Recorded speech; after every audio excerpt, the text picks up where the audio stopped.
Oi, oi, pessoal! Antes de começar o episódio de hoje, um recadinho bem rápido.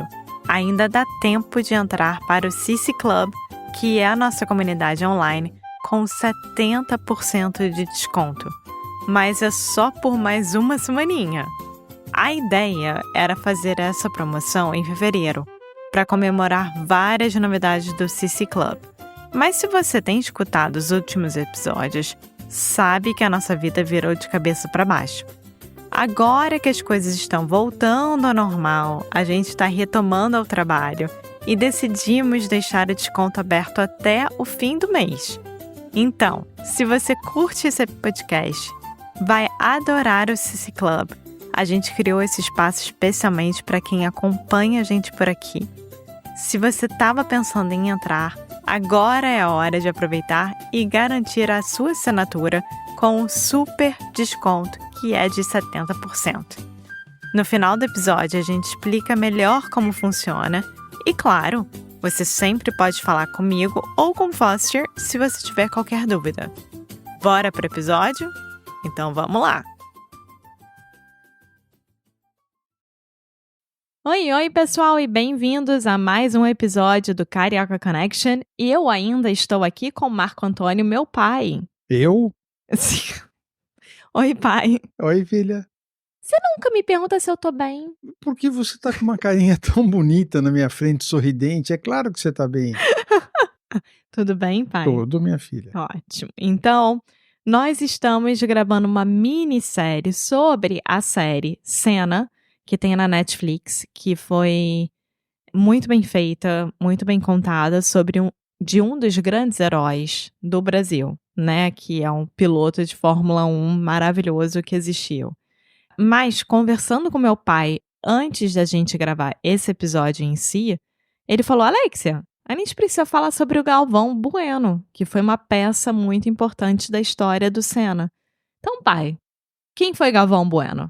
Galvão Bueno era um locutor, ele era comentarista, ele narrava. Peraí, qual é a diferença entre locutor e comentarista? O locutor é um grau abaixo, é uma pessoa Enfim, isso é coisa de rádio. Um comentarista, como era o Galvão, é uma pessoa que está num nível acima. E o Galvão acompanhou o Senna desde o comecinho, ficaram amigos. E ele foi o grande interlocutor do Senna junto à Rede Globo, que mas na época era muito mais forte, a grande emissora de TV do Brasil. Não, peraí, vamos explicar rapidinho. O Galvão foi contratado pela Rede Globo para ser o comentarista, junto com o... Qual é o nome do... Roberto, eu acho. Não, é outro nome que me falta agora. Junto com o outro, mas o Galvão era o principal, né? Para ir às corridas e fazer os comentários de lá das corridas. Então ele viajava, né? Junto com os pilotos e tal, e ia às corridas fazer os comentários de lá. Os comentários, exatamente. Então ele fez o seguinte: como um brasileiro estava correndo, óbvio que a atenção era toda para o brasileiro. Fora disso, ele fez uma espécie de uma parceria com o Senna, não sei que tipo de parceria que ele fez, e o Senna virou meio exclusivo da TV Globo e a TV Globo meio exclusiva do Senna. Isso projetou o Senna no Brasil inteiro de forma muito, muito, muito profunda, e o Galvão foi essa ponte, né? E fora disso, o Galvão virou o melhor amigo do Senna. Sim, melhor amigo do Senna, e além disso o Galvão narrava as corridas com entusiasmo bastante grande. A Rede Globo inventou um hino da vitória pro Senna, que era uma coisa que marcou. Peraí. Edição, coloca aí o hino do Senna, hein, pra gente escutar. O hino da vitória. Então, quando o Senna ganhava a corrida e tocava aquele hino, o Brasil entrava em delírio. Aqui o Galvão, Ayrton Senna na ponta dos dedos, mas enfim, era muito, muito legal. O Galvão tem que levar muitos louros por esse aparecimento espetacular do Senna aqui no Brasil.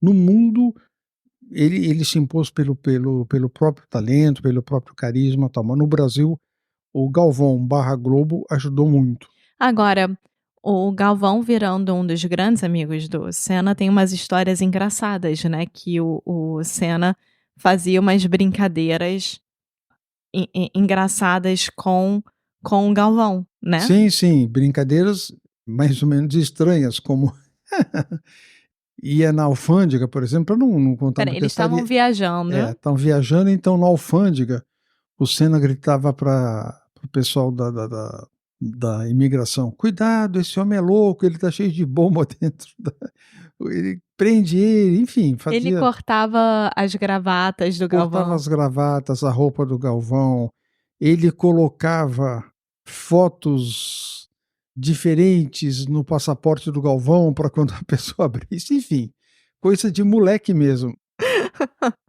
Ótimo. E o Galvão ainda faz parte do time da Rede Globo, ele ainda faz a parte do futebol, se eu não me engano, hoje em dia, mas só em coisas muito especiais, como Copa do Mundo É, e tal. exatamente. E é muito engraçado porque teve uma época que eu não aguentava mais escutar a voz do Galvão Bueno, porque era sempre o Galvão.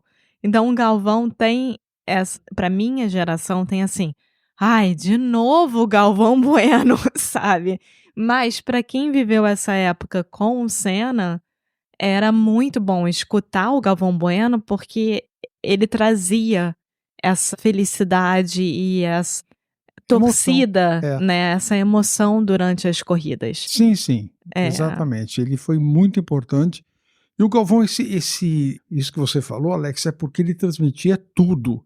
A morte do Papa, sabe, a seleção brasileira, tudo, tudo, tudo o Galvão estava, não o pessoal, mas ele é um cara que fez bem o trabalho dele, muito bem. E é muito engraçado porque de uns 10 anos pra cá, eu sempre escuto que o Galvão tá se aposentando e ele não se Não se aposenta. aposenta. Sempre no fim do ano ele avisa: "Eu não vou renovar meu contrato e tal, tô me aposentando". Mentira, ele tá voltando já já com qualquer outra coisa. Exatamente, o Galvão é uma figura brasileira muito, muito marcada. Bom, e, pai, vamos aproveitar e falar agora um pouco sobre a parte triste, né, que foi a morte do Senna. Aham. Eu não lembro, obviamente, eu não sei se a mamãe estava assistindo ou não a corrida, não faço ideia, mas você estava na Argentina, né? Sim, eu estava na Argentina fazendo uma operação de transplante de córnea e fiz a operação.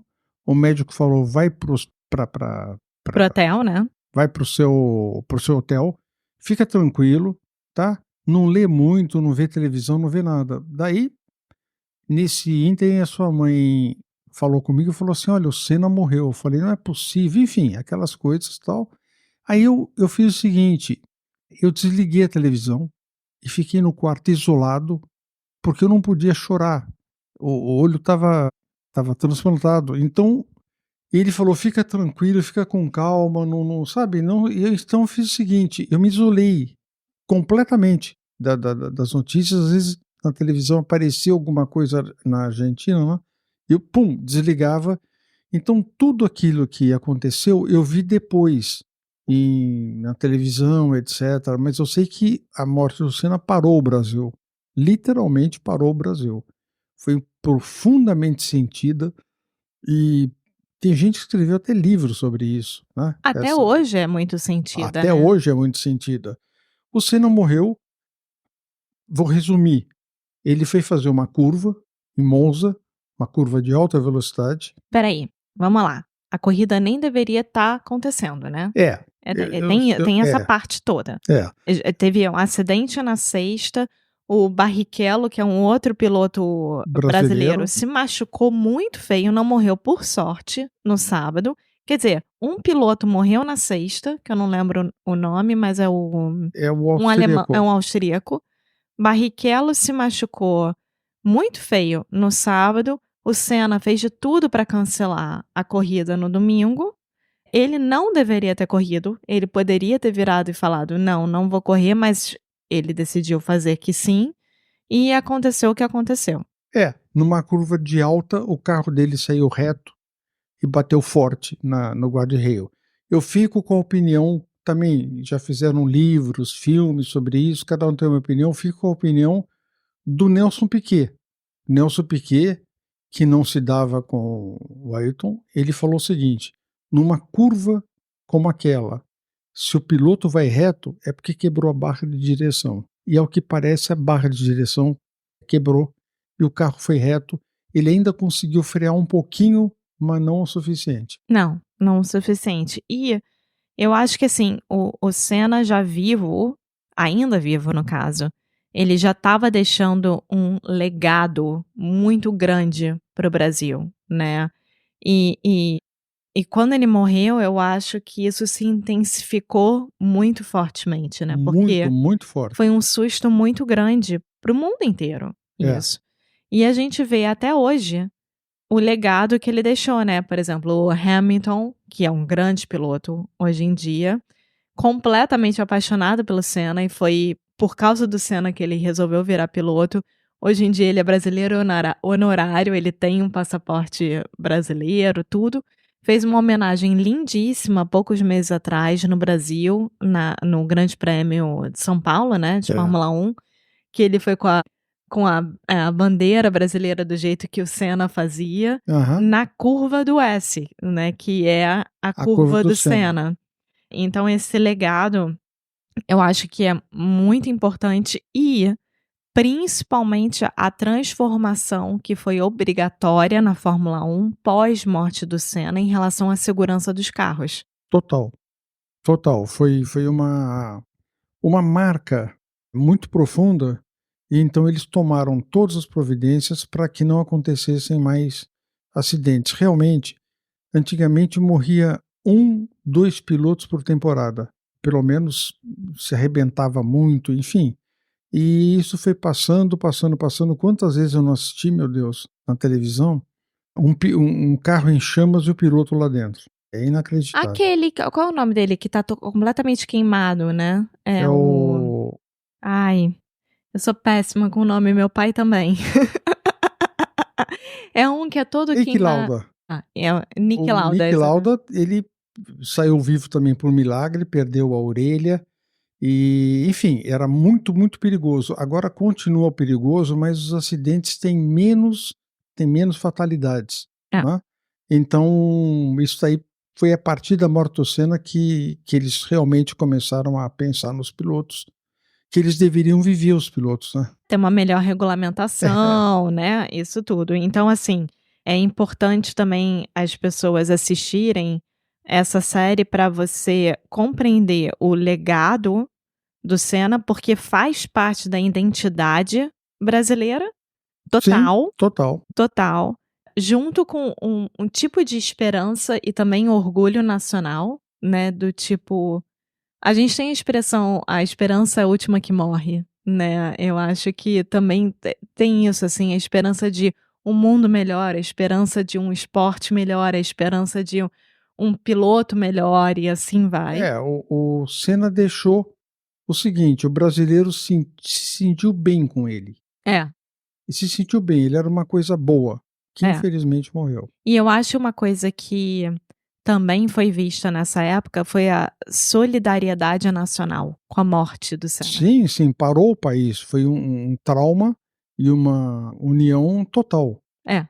algo indescritível. É, e a série nessa parte, né, que conta sobre a morte do Senna, tem muita expressão de luto, mostra como é que o brasileiro ficou depois disso, tem as dinâmicas sociais brasileiras que, desde o pessoal que mora em comunidades até os mais ricos, todo mundo parou nesse dia da morte do Senna e Sim, realmente foi, praticamente um feriado nacional, né, ninguém fez nada. parou, ninguém fez nada, foi luto, decretaram luto e teve o enterro dele, que reuniu milhões. Foi aberto ao público? Foi, foi aberto ao público, é que eu te disse, eu não assisti nada, né, que eu estava lá fechadinho em Buenos Aires, mas depois vendo as cenas na televisão e tal, parou a cidade, Quando parou você to falava com a mamãe te contava ou ela ficava sem falar nada pra não te deixar emocionado? não, ela me falava, mas quando eu começava a me emocionar, eu falava assim: "Aninha, agora vamos mudar de assunto, tal", né. É isso. Tá bom, pai. Tá Obrigada. bom, filha, de nada. Uma última pergunta. Pra quem não conhece o Senna, tá interessado em assistir a série, mas ainda não foi totalmente convencido. O que você gostaria que as pessoas soubessem sobre o Senna, assim? Quem era o Senna pra você? Olha, filha, desculpa o lugar comum, mas vocês veriam nessa série a construção de um herói, a consolidação do herói e uma coisa que perdura até hoje, muito forte. Então isso daí dá para pensar muito, muito. É um desses casos, assim, raros no mundo. Muitos pilotos morreram, infelizmente, mas nenhum teve o impacto que teve a morte do Senna, infelizmente também. Tá bom. Obrigada, pai. De nada, filha. Tchau. Tchau. Thanks for listening to another episode of Carioca Connection. For those of you who are serious about improving your Brazilian Portuguese in 2025, which, if you're still listening, we imagine you are, we wanted to give you an update and a little bit more information about what we're doing with our online membership, the Carioca Connection Club. So we started the CC Club in 2021, and we have learned a lot. And we think we've created something really special that goes beyond just another language course. So here are just a few of the many benefits included with our membership. Weekly conversation classes with Alexia and me, giving you a chance to practice in a fun, relaxed, supportive environment. You'll get access to comprehensive worksheets for each podcast episode, essentially turning each episode into a detailed study guide, a free introductory coaching call, exclusive access to our special projects, like our Fundamentals of Brazilian Portuguese course, and our more advanced Adventures with Alexia series, early access to podcast episodes months before they are published, members only Ask Me Anything episodes, and much, much more. Because we believe that language learning should be accessible, we offer a full scholarship option to ensure money never stands in the way of your Brazilian Portuguese learning goals. So this month, we are offering our annual membership for only $99. So for less than $10 a month, you can continue improving your Portuguese, connect with a community of like-minded, super cool Brazilian Portuguese learners, and support an independent podcast. Carioca Connection is quite literally a labor of love, so our members are what keep this project alive.